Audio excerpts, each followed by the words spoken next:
We sell probably more made-in-America furniture than anybody in the country.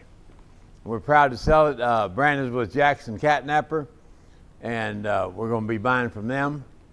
But Brandon has a unique story to tell, and it's a story of the American furniture business.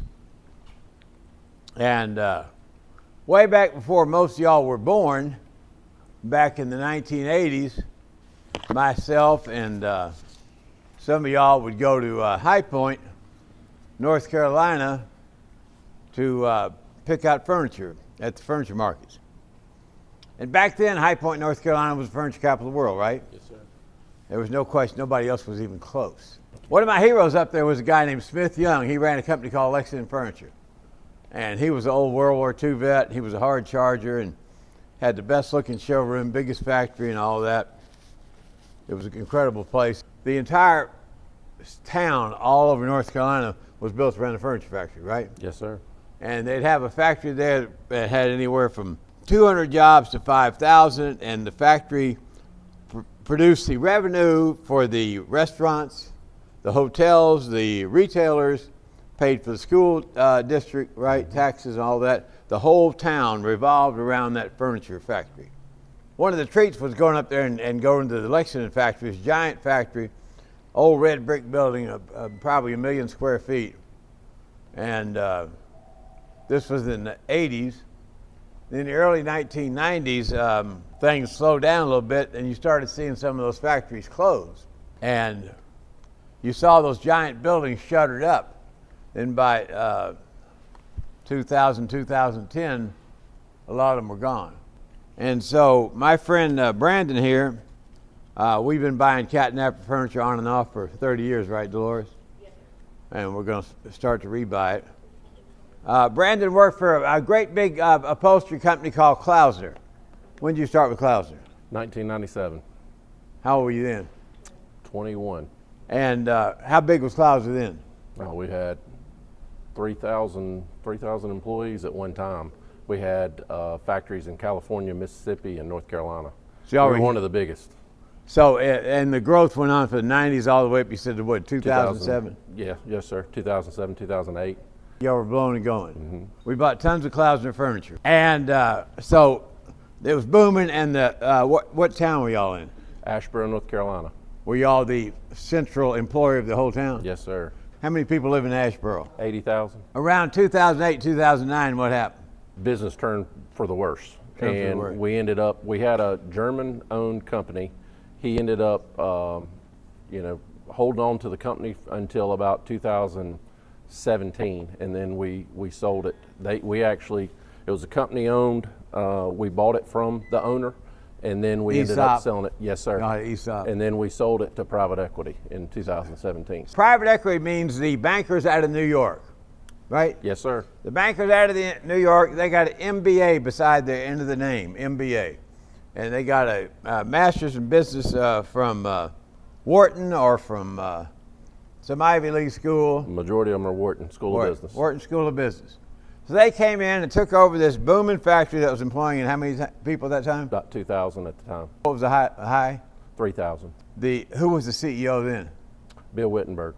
Bill Wittenberg, and did he sell out? He did. He ended up, he stayed on until he got a replacement. They brought in a guy from the boating industry to be the new president. But he sold out to private equity? Yes, sir. And Bill and the CFO got rich? Yes, sir. What happened to all the employees? They lost their jobs. They got screwed. That is the story of American manufacturing all across the country. And how many employees does Klausner have now? None. None. Tits up, bankrupt. 3,000 people at the zenith out of work, right? At the end, I think they had 700. A great American furniture company. Now, you told a story about you went into some of the meetings when you were on the board, and what were they voting on at the end?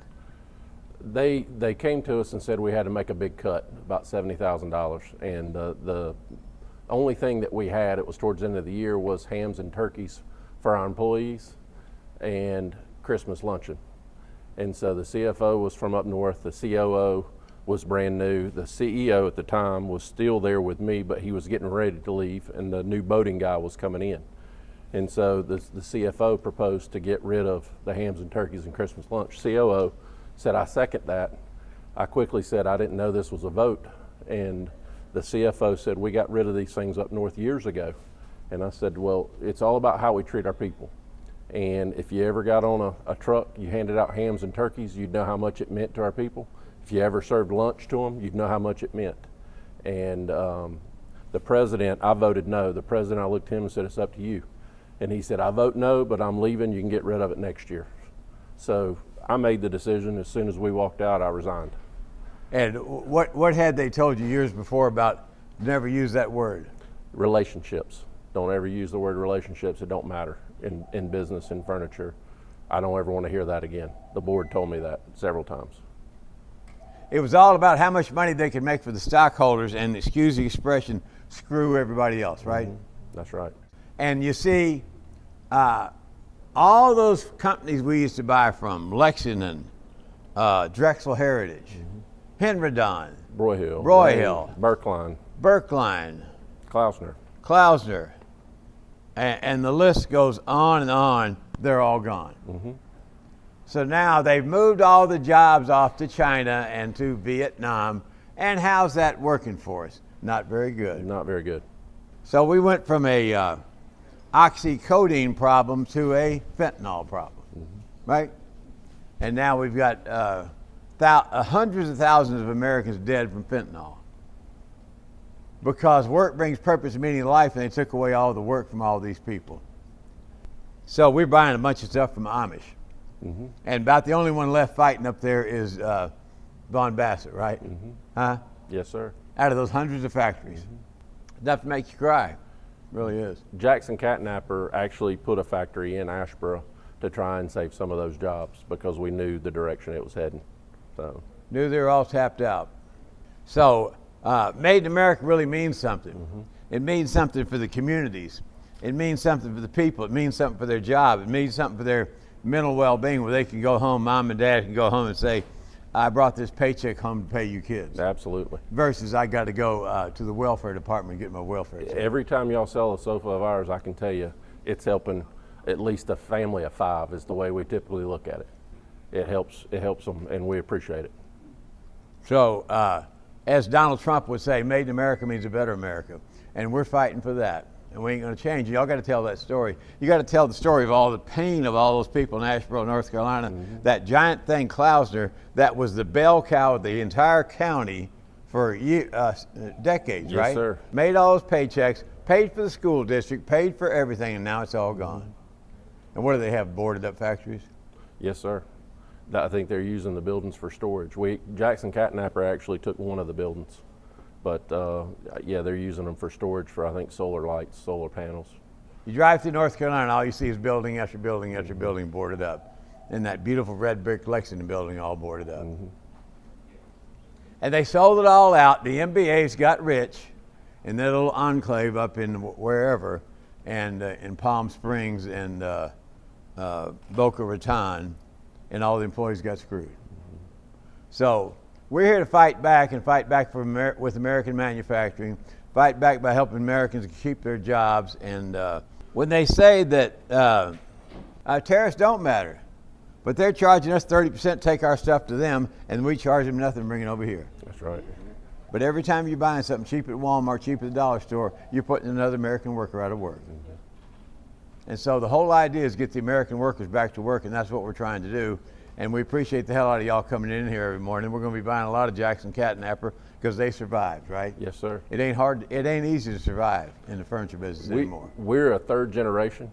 Our owner right now is the grandson of the founder. He started 3 days after the Great Depression when the banks closed with $75 in his pocket. And he said, we're either going to make it or we're not, but we're never going to take out a loan, and we never have. And so we're a strong company, and we're here to fight with you. So all right, y'all give a big round of applause. Thank y'all. Appreciate you. That's the end of the meeting. That's the story of a great American furniture manufacturer.